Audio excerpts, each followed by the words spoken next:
New Mexico and the country showed clearly we have no intentions of allowing our state and country to be governed by those who would destroy it. And on Tuesday, our vote secured us an insurance policy, a check on a megalomaniac and his regime. But as the smoke was clearing and as the results were being counted, we once again faced the reality that the war on the soul of our democracy goes on.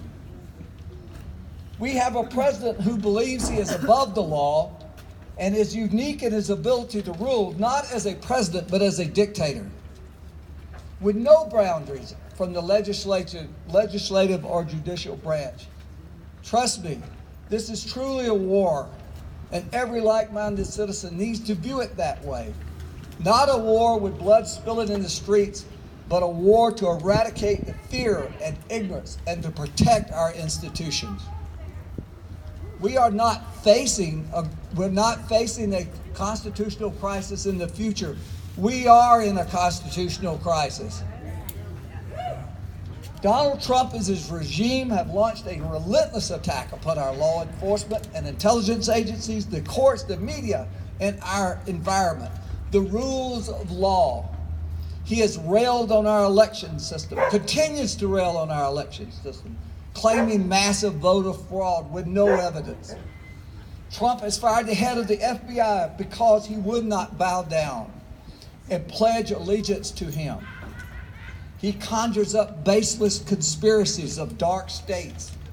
He berates judges and our court system. He obstructs justice by using his pardoning power to show that he can reward those who stand by him. He and his supporters claim he is above the law, that he can pardon themselves for crimes or misdeeds. He calls reporters friends of mine, enemies of the state. He ridicules minority reporters on television. He ridicules other reporters who are just trying to do their job. He demeans women, minorities, anyone who opposes or criticizes him. He preaches hate, division, and taps into the basic fears of millions of Americans. He cozies up to dictators. He trashes our allies. He tears up treaties with no regard for the consequences. And sadly, we see in plain view that he rips apart families, snatching their children from mothers and fathers. He has an ongoing crusade against our environment. And now this week, while people here, many of you had worked so hard, were basking and enjoying our exercise in democracy, he initiated a calculated move to corrupt our Justice Department so that he can stop, impede, or strangle the investigation into the Russian attacks on our electoral system and what role he, his campaign, or his family played in it. Make no mistake, this is intentional. The shot wasn't a shot over the bow, it was a shot broadside. We rally here today in Taos and throughout the country, just as the Patriots were called to Lexington. They have and are coming for our Constitution, and we must stand our ground and fight this bully in every way we can. Our country, our liberties, and our laws are at stake. So what now? As we have been doing, we need to make our voices heard. One voice can make a difference. But as we have shown in Taos and throughout New Mexico, voices working together can roar like a lion.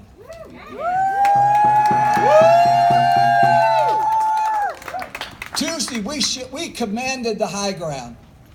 We showed what could be done. We organized. We can march. We can call. We can contribute. We can educate.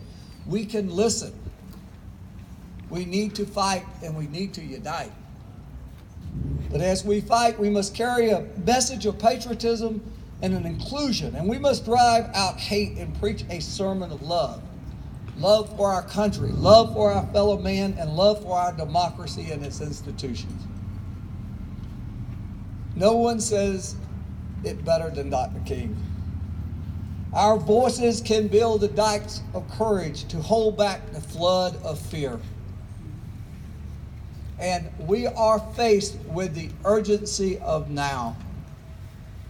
Our lives begin to end the day we become silent about things that matter. I look here today, I know we stand united. Ain't nobody going to turn us around. We're going to keep on walking and we're going to keep on talking. Thank you.